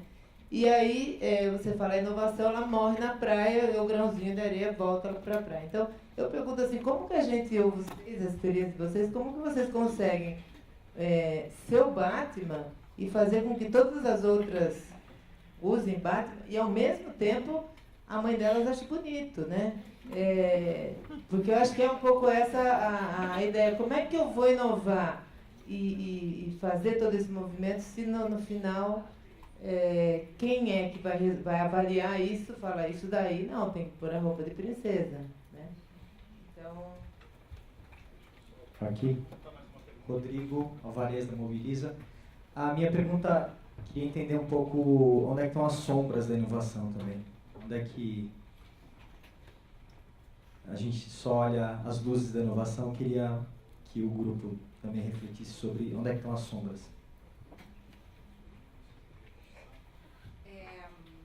Queria falar pegando a fala da Raquel ali, o ano passado a OCDE publicou um relatório muito interessante, que ali dizia educando para inovar, inovando para educar. Porque o Brasil tem hoje 2 grandes desafios, né? A gente precisa inovar para conseguir reduzir as desigualdades na educação, principalmente da educação que a gente está dando hoje para os jovens e crianças brasileiras que vão depois viver num mundo globalizado, mas a gente tem que pensar também que tipo de educação a gente está entregando e formando os cidadãos. E ele diz que a capacidade de inovar requer 3 grandes trabalhos. Primeiro, conhecimento específico. Então, todo mundo acha que qualquer um pode inovar, qualquer um pode... Não. O Saulo falou, ele é doutor, ele é PhD e ele conseguiu criar uma nova maneira, assim, em algum momento ele se apropriou do conhecimento específico de uma determinada área. Isso é uma base para inovação. Eu digo isso porque tem algumas escolas que pensam, eu vou inovar, eu não preciso mais trabalhar conteúdo, competências e tal, porque isso, para quê? Né? Não, a OCDE mostrou muito claramente que conhecimento específico é uma das competências necessárias para você ser um cidadão, uma pessoa inovadora. A segunda é pensamento crítico, é você olhar para um problema e dizer assim, por que a gente está fazendo sempre assim? Por que eu não poderia pensar num jeito diferente de resolver esse problema? E a terceira é a capacidade de colaboração e de conexão com outras ideias. Tem aquele livro do Steve Johnson que eu sempre gosto muito, né, da onde vêm as boas ideias, e tem uma frase que ele diz, uma boa ideia, ela sempre é uma rede de ideias. Não existe aquela figurinha da lâmpada do inovador que de repente teve uma ideia brilhante. E ele vai mostrando com inovações reais da nossa sociedade como essas inovações foram sendo construídas por meio de uma rede de indivíduos que foram ele fala, né, se fertilizando mutuamente. Cada um ia dando uma ideiazinha a mais em cima da ideia do outro, e aí surgiram as grandes inovações. A história da invenção do computador, hoje é muito difícil dizer quem inventou o computador. Por quê? Foi uma série de ideias que foram se alimentando mutuamente e que resultou no... Então, só para te falar assim, a gente tem que ter um cuidado de dizer conhecimento específico é um dos pilares de um cidadão inovador. Então, as escolas vão ter que trabalhar, sim. Agora, concordo plenamente com você que se a gente só medir isso, a gente está deixando de medir as outras dimensões da inovação que a gente quer fomentar. E eu acho que o MEC está muito ciente disso, né? Uma discussão agora, quando foi entregue a proposta da base curricular do ensino médio tudo bem, vai ter base, a Ana está participando ativamente dessa, e o Enem vai continuar a avaliar exatamente o que ele estava avaliando antes, então a gente está propondo um conjunto de competências diferentes, mas se a gente não mudar a avaliação, não vale. Então, é isso. Raquel, eu vim do sistema acadêmico, né, e o grande problema é o financiamento do sistema de ciência e tecnologia. João Paulo tem uma frase porreta que eu vi uma vez, ele disse assim: quem gosta de literatura é leitor, o escritor gosta de dinheiro. E na verdade, o pesquisador ele é movido pelo financiamento que tem. Esse financiamento de ciência e tecnologia do Brasil, e não é só no Brasil, em outros países também, é falido. A gente financia o desenvolvimento individual do pesquisador e do departamento. Eu acho que um dos mandamentos que a Ana trouxe, que é fundamental, é o seguinte: nós estamos aqui num espaço perfeito para mudar essa regra. Não vai mudar o Ministério da Ciência e Tecnologia, porque quem decide isso são pesquisadores que estão cristalizados no modelo de favorecimento pessoal. O tempo todo, eu lembro que quando eu comecei a fazer pesquisa em inovação tecnológica social na universidade, eu passei a não ter mais nenhum apoio de nada. E aí a gente ganhou um prêmio uma vez. Eu digo isso porque é curioso, né? A gente ganhou um prêmio nacional, na época da educação à distância, e a reitora veio me dar os parabéns. Eu falei: não, eu agradeço tudo da senhora. Aí ela falou assim: mas não me deu nada. Eu falei: por isso mesmo, não me deu nada, eu fui criativo e fiz uma coisa que ganhou o prêmio. Agora, eu estou me comunicando, mas a escassez é boa para quem mas também pode matar o paciente. Então, pegando o mandamento da Ana, eu acho que o investimento social privado, esse é o grande clamor desse painel. Vocês têm a grande oportunidade de financiar a inovação nesse país, porque o sistema de ciência e tecnologia desse país não vai mudar tão cedo. Nós temos pessoas cristalizadas não admitindo isso. Tem lugar que fala que é até uma aberração você gerar uma tecnologia que depois possa ser monetizada. A gente pensa diferente. Quando a gente fala do tal do sistêmico, é justamente isso. A gente quer mudar, e aí a gente vai ter que ver todas as instâncias que precisam mudar para aquela inovação ser implementada, né? Então, é isso. Base Nacional Comum Curricular. Ok, primeiro uma luta para se chegar até colocar ali, além das habilidades em português, matemática, ciências, etc., as competências gerais que falam de comunicação, de tecnologia, de autoconhecimento, empatia. E agora?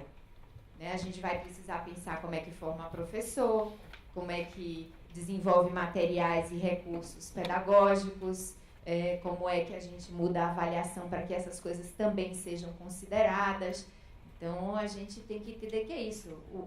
Quando a inovação ela toma uma forma, é apenas o começo do processo, né? Até a gente conseguir fazer com que ela, de fato, vire mainstream, né? Quando ela deixe de ser uma exceção e passe a ser a regra, aí é que é a luta maior. E é assim que a gente efetivamente consegue reduzir as tais desigualdades, trazer os avanços sociais, né? Não é só pela inovação em si. E aí as sombras moram muito por aí, né? A sombra, por exemplo, da gente fazer inovação para a gente ver, não vou nem falar do inglês ver, né? É para a gente ter aquela satisfação pessoal, porque é tão lindo, é tão maravilhoso, que como é que eles não gostam, né? Como é que eles não usam? Como é que o MEC não transformou numa política pública? Né? Então, a questão da vaidade, do apego, esses pecadilhos humanos fundamentais, que às vezes a gente corre deles, mas eles correm atrás da gente, né? Mas tem uma sombra também muito grande, que eu acho que, assim, a gente, por mais que tenha que errar, por mais que a gente precise esperar um tempo de maturação, mas existe uma urgência que não pode ser esquecida. Então, a gente não pode também se dar o luxo de ficar errando a vida toda, de ficar experimentando a vida toda, de fazer com poucos a vida toda. A gente precisa entender qual é o tempo de equilibrar também o momento de levar isso para o mundo e fazer com que a transformação de fato aconteça. E aí é que a gente precisa desse jogo de xadrez inteiro, né? É aí que a gente precisa estar dialogando com todos os atores. Agora, a gente pode fazer a nossa inovação lá no nosso laboratório e depois combinar com todo mundo, ou aquilo que eu trazia antes. Ou a gente já faz com todo mundo, porque aí fica mais fácil. Já traz o pessoal da avaliação, já traz o pessoal da implementação para construir isso junto, né? E aí fica realmente mais orgânico isso seguir seu curso. Acho que uma sombra que eu queria complementar o que a Ana comentou é a inovação pela inovação, sem execução. Inovação tem que virar execução. E a execução exige disciplina. Mas às vezes, como a Ana citou, a gente fica tão apaixonado pela nossa própria ideia que a gente não sai dela. Ou se apaixona por criar coisas novas numa dinâmica infindável que não se executa nada. Então isso é um dos riscos que eu acho importante também ressaltar.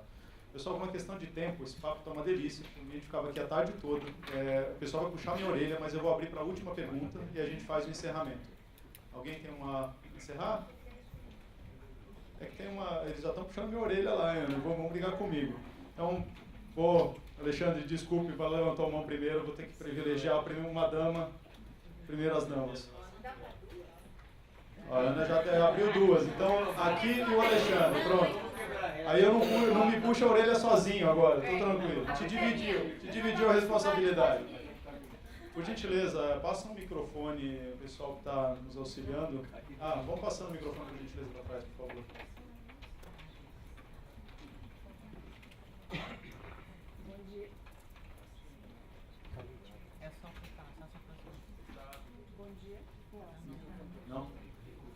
Tinha que ligar. Bom dia a todos, meu nome é Tayane Jung, eu sou da Logos Consultoria. Só queria primeiro agradecer a oportunidade de estar ouvindo e estar participando desse momento, porque está realmente muito gostoso. Eu venho pensando bastante numa questão, a gente fala de inovação e a gente institucionaliza a fala de inovação, né? E por que eu estou dizendo isso? Porque antes que uma instituição, ou um investimento, ou uma ação social, ela possa trazer uma ferramenta, uma ação inovadora, o sujeito, ele precisa ser inovador, né? Então, como que a gente está pensando o sujeito? A gente pensa a sociedade como ente, mas como a gente pensa o indivíduo? Como a gente pensa o sujeito? Quando a gente fala de mindset, ou seja, quando a gente está falando da mudança do modelo mental, então eu posso pensar, e esse pensamento eu tive agora aqui, né, junto com vocês, a partir do momento que eu mudo uma prática pessoal, uma forma de pensar, eu estou sendo inovadora. O quanto a gente está fazendo isso nas nossas ações cotidianas, nas nossas equipes, né, quando você falou de equipe, o quanto a gente está trabalhando o desenvolvimento do sujeito para ele pensar a mudança em sua vida. Porque a partir dessa mudança do modelo mental, a mudança de cultura social, ela só vai partir dessa mudança do indivíduo, do sujeito para o coletivo e assim, né, consecutivo. Então eu queria saber a opinião de vocês e o que a instituição de vocês está fazendo, pensando o sujeito, pensando a competência, a habilidade, a atitude. A gente falou bastante de competência aqui, né, principalmente conhecimento. Mas e a habilidade e a atitude? Então acho que essa é a reflexão que fica para mim. O Alexandre já. Aí já responde as duas. Bom dia. Bom dia. Eu desliguei. Você desligou? Tudo certo. Bom dia, eu sou Alexandre da CID Brasil. A minha pergunta é um pouquinho pensando entre inovação e escala, né? Então eu sou empreendedor social e assim, há muitos anos existe aquele equilíbrio do tipo, você conhece uma necessidade, aí monta-se uma solução para aquela necessidade daquele território. Aí de repente você olha e tem uma outra necessidade, daí você poxa, vamos pensar em mais uma inovação, em mais uma inovação, em mais uma inovação, mas ao mesmo tempo que você está criando inovações para aquele território, e claro que algumas vão indo bem, outras têm que ser repensadas, mas tem um desejo de escala e uma necessidade de escala. Né? Você olha, poxa, eu estou numa cidade, mas tem o Brasil inteiro pela frente, tem o mundo inteiro pela frente, e a gente precisa espalhar isso. Né? E eu vejo um contraponto muito difícil, assim, como empreendedor, no sentido de, e aí, é hora de escalar, é hora de inovar, como é que eu seguro um pouco a inovação para botar o pé no acelerador, ou deu para entender um pouquinho dessa... Então seria um pouquinho desse equilíbrio, vocês têm algum conselho, alguma dica nesse aspecto? Tá bom, obrigado. Concordo plenamente que a gente tem que trabalhar com essa capacidade do indivíduo de gerar inovação, de incorporar inovação, né? Por exemplo, no CIEB, a gente chegou à conclusão que se a gente não trabalhar com os professores, dificilmente a tecnologia vai mudar a prática pedagógica dele. Você pode botar a tecnologia dentro da sala de aula, geralmente os alunos são todos nativos digitais, então já estão usando tecnologia, mas se ele não desenvolver, e aí competência, e o conceito de competência englobando conhecimento, práticas e atitudes, para incorporar a tecnologia na sua prática pedagógica, ele não faz inovação nenhuma. Então as pessoas sempre me perguntam assim, inovação é sinônimo de tecnologia? Pode ser que sim, pode ser que não. Pode ser que sim, no sentido dela induzir mudanças de práticas e atitudes, né? Mas se eles não forem incorporadas, isso não acontece. Então, um dos trabalhos que a gente está fazendo agora é perceber que o professor precisa ter um espaço onde ele experimente a tecnologia, onde ele escolha e consiga incorporar na prática pedagógica dele o que faz sentido daquela tecnologia ou não, para depois experimentar isso com seus alunos, né? Então, essa coisa do entre pares tem sido muito importante como aprendizado. E a questão da escala, você está falando uma coisa super interessante, né? Muitos pensadores da área de inovação dizem que a gente está errando muito quando fala em escala, porque a gente está pensando que escala é massificação. E quando você massifica uma tecnologia, você teoricamente matou a inovação dela, porque você reproduziu ela muitas vezes sem ter a mudança, sem ter o ciclo de prototipação. Por outro lado, uma inovação que fica restrita a um só ambiente, ela não pode ser considerada uma inovação, ela pode ser uma mudança, uma reforma naquele contexto, mas não necessariamente ela é uma inovação que vai impactar. Então, voltando lá no manual de Oslo, né, o que é uma inovação? Né? É uma mudança, uma nova forma de um processo, organização, de um serviço, mas que tem um modelo de disseminação e que muda o comportamento, atitudes e competências de pessoas, né? Então, a gente tem que pensar a inovação não só como uma nova ideia, mas uma nova ideia que conseguiu realmente, ao final das contas, mudar, promover uma mudança social. E eu acho que a gente está aprendendo que escala não significa massificação.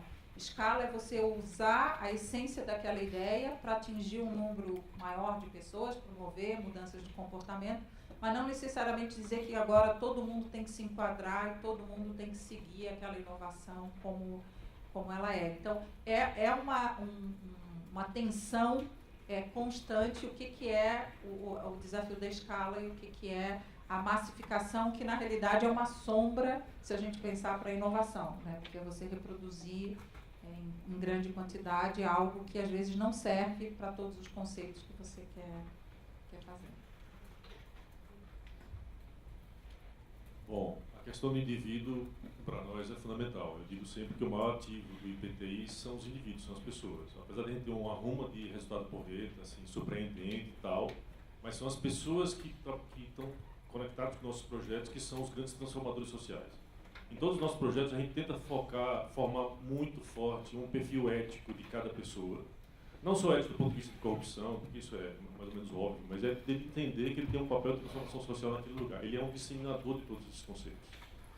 Então, quando a Ívia ela chega nesse nível, ela começa a dar aula de programação nas escolas, ela também começa a contar para as pessoas que é possível você reverter esse processo e que compensa você trabalhar colaborativamente. Já que a gente tem no Brasil uma visão muito individualista de se dar bem e dane-se o restante.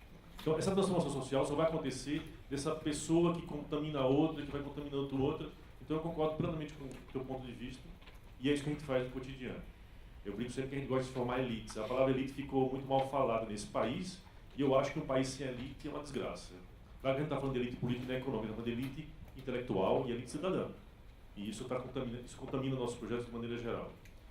Com relação à escala, aí é sempre difícil dizer receitas, né? Novamente. Eu acho que tem dois tipos de escala. Quando você faz uma inovação social, uma inovação que é um produto que independe da mudança mental, da mudança cultural, talvez você consiga fazer isso sem tanta preocupação. Mas quando é no nosso caso, você tem que mudar a mentalidade das pessoas, tem que tornar com que elas sejam parceiras disso, eu acho que você tem que envolver as pessoas em todo o processo. Veja, escala nunca pode ser ponto de partida. E isso é uma grande dificuldade de investimento social, privado. Todo mundo quer escala de cara, para poder botar no relatório social do final de ano. Escala é uma consequência. E para isso acontecer, você tem que ter ela todas as suas reuniões, do primeiro dia de reunião, você tem que estar com aquilo na cabeça. Você não pode esquecer. Agora, não é um resultado de curto prazo. E também a escala tem que levar em conta, um pouco que a Ana falou aqui, a questão da apropriação e da contextualização. O que a gente fez em Santa Luzia do Itaim, no SINAPS, no projeto de alfabetização, não é a mesma coisa do outro município que você vai. Então, a possibilidade de você customizar e envolver esses novos atores, que são os futuros disseminadores, nesse processo, por exemplo, essa versão do SINAPS que está saindo em 2018, já tem uma série de coautoras que são do Baixo São Francisco, e assim por diante. Se você pensa em escala mental e cultural, você precisa envolver essas pessoas culturalmente e mentalmente conectadas com esse sonho. A Ana falou de fé. Eu digo sempre que o maior problema que a gente tem nesse país é falta de fé. Que não tem nada a ver com a igreja. Aliás, o que a gente mais tem nesse país é a igreja e farmácia. É a doença da alma e a doença do corpo. Porque a gente é um povo doente. Mas a fé na capacidade de transformação. A fé na sua capacidade individual. Você precisa contaminar isso no teu modelo de escala. Senão, você vai gastar aquele R$1 da implantação, do desenvolvimento, e depois você se esquece da implantação, achando que a tua fé é a fé do outro, e não é. Porque o tempo já acabou, vou falar rapidinho, mas eu só quero traduzir aqui, ó. Ruma quer dizer muitos, porreta quer dizer legal, viu? Não, só o que eu quero dizer, na verdade, para vocês é assim, esse espírito de inovação começa de pequenininho. Quando a gente não fica dizendo para os nossos filhos ou os nossos alunos que a folha da árvore tem que ser verde e o tronco tem que ser marrom, e eles querem pintar de outras coisas ou eles querem desenhar outras coisas, né? Então a escola tem que ser inspiradora nesse sentido, as famílias têm que ser inspiradoras e, obviamente, que inspiração com empatia, né? Para que eu vou usar toda essa inspiração, toda essa criatividade, se não para tornar um mundo melhor para todo mundo? E a última coisa que eu queria fazer que é um alerta.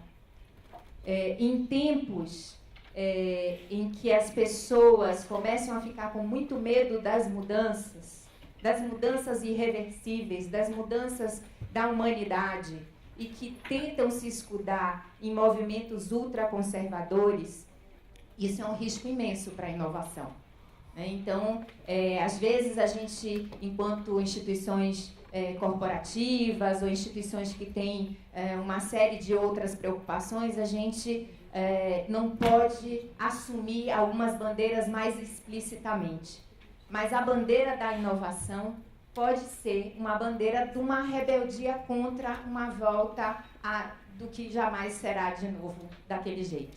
Então, eu acho que a gente precisa entender que essa também é uma maneira da gente fazer com que as coisas continuem avançando, né? Em todos os níveis, em todos os espectros da nossa vida.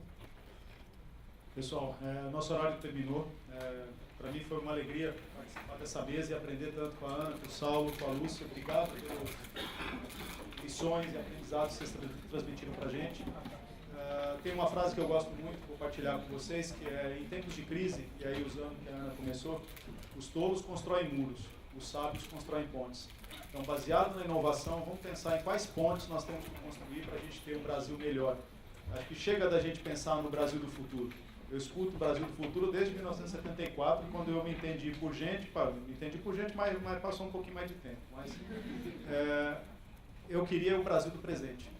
Então vamos pensar, cada um de nós que está aqui, e a partir dessas reflexões, desse aprendizado enorme que a Lúcia, o Saulo e a Ana compartilharam conosco, quais são as pontes que nós vamos construir para esse Brasil do agora? Que esse é o cerne da inovação. Se a inovação não tiver serviço de um Brasil melhor, ela perde o sentido. Muito obrigado a todos vocês.